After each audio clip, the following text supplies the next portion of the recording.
आज हम एक ऐसी सोच, एक ऐसी मानसिकता के बारे में बात करने वाले हैं जो किसी की भी जिंदगी बदल सकती है। ये सिर्फ मोटिवेशन नहीं है, ये एक पूरा का पूरा माइंडसेट है। तो चलिए सीधे मुद्दे पर आते हैं। देखिए, ये कोई मीठी मीठी सलाह नहीं है, ये एक सीधी, सच्ची और कड़वी चेतावनी है। एक ऐसी हकीकत जो शायद सुनने में अच्छी न लगे, लेकिन जगाने के लिए यही जरूरी है। तो सबसे पहले और सबसे जरूरी सबक से शुरू करते हैं। वो ये है कि सफलता किस्मत का खेल बिल्कुल नहीं है। मतलब सफलता कोई लॉटरी का टिकट नहीं है ना, कि किसी को भी लग गया। नहीं, ये एक सोची समझी बनाई गई मानसिकता है। ये हालातों का नतीजा नहीं होता, बल्कि ये किसी के मजबूत इरादों का फल होता है। तो सवाल उठता है, अगर किस्मत नहीं रोक रही तो फिर कौन रोक रहा है? असली दुश्मन है कौन? और सच तो ये है कि सबसे बड़ी रुकावट बाहर नहीं, हमारे अपने अंदर ही छुपी हुई है। इसका मतलब ये है कि हमें दूसरों पर उंगली उठाना बंद करना होगा। सारी की सारी जिम्मेदारी हमारी अपनी है, चाहे सफलता हो या असफलता, रास्ता हमारे अंदर से ही शुरू होता है। तो हम खुद को रोक कैसे रहें? सबसे पहला और सबसे आम तरीका यह है, फोन पर घंटों तक बस स्क्रॉल करते रहना, अपना कीमती वक्त यूं ही बर्बाद कर देना। फिर आता है अपने ही सपनों को कल पर टालना। और देखिए, ये सिर्फ आलस नहीं है, ये एक फैसला है, जानबूझकर अपने भविष्य के खिलाफ लिया गया फैसला। और इन सब के ऊपर हम बनाते हैं बहाने।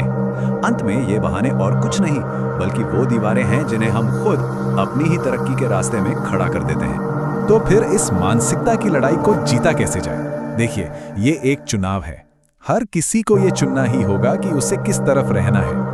एक बहुत बड़ी गलतफहमी ये है कि कामयाब लोग कोई अलग काम करते हैं। नहीं, सच तो ये है कि वो वही काम करते हैं, बस एक अलग सोच के साथ। सारा खेल बस इसी मानसिकता का है। और ये फर्क साफ दिखता है। एक तरफ जब बाकी लोग सो रहे होते हैं तो कामयाब लोग अपना भविष्य बना रहे होते हैं। जब दूसरे लोग बहाने ढूंढ रहे होते हैं, वो लोग अपने रास्ते खुद बना रहे होते हैं। तो चुनना होगा आराम या अवसर। लेकिन इस जीत की एक कीमत चुकानी पड़ती है। ये जो सफलता है, ये मुफ्त में नहीं मिलती। इसके लिए कुछ ऐसे पिलर्स हैं, कुछ ऐसे स्तंभ हैं जिन्हें अपनाना ही पड़ता है। तो सफलता के 3 ऐसे नियम हैं जिनसे कोई समझौता नहीं हो सकता। पहला, अपने कंफर्ट जोन को पूरी तरह खत्म कर दो। दूसरा, दर्द से दोस्ती कर लो। और तीसरा, जो सबसे जरूरी है, अनुशासन को अपना धर्म बना लो। और एक बात जो हमेशा याद रखनी होगी, वो ये है कि कोई नहीं आने वाला है बचाने के लिए। जिंदगी आपकी है तो जिम्मेदारी भी आपकी ही है। और अब हम आते हैं अंतिम निर्णय पर। ये एक ऐसा फैसला है, ये एक ऐसा चुनाव है जिससे कोई भी भाग नहीं सकता। या तो कोई अपनी कहानी खुद लिखेगा, या फिर दुनिया उसे अपनी कहानी में एक साइड कैरेक्टर बनाकर छोड़ देगी। चुनाव बिल्कुल साफ है, और ये फैसला कल पर नहीं टाला जा सकता। इसे आज ही लेना होगा, अभी, इसी वक्त।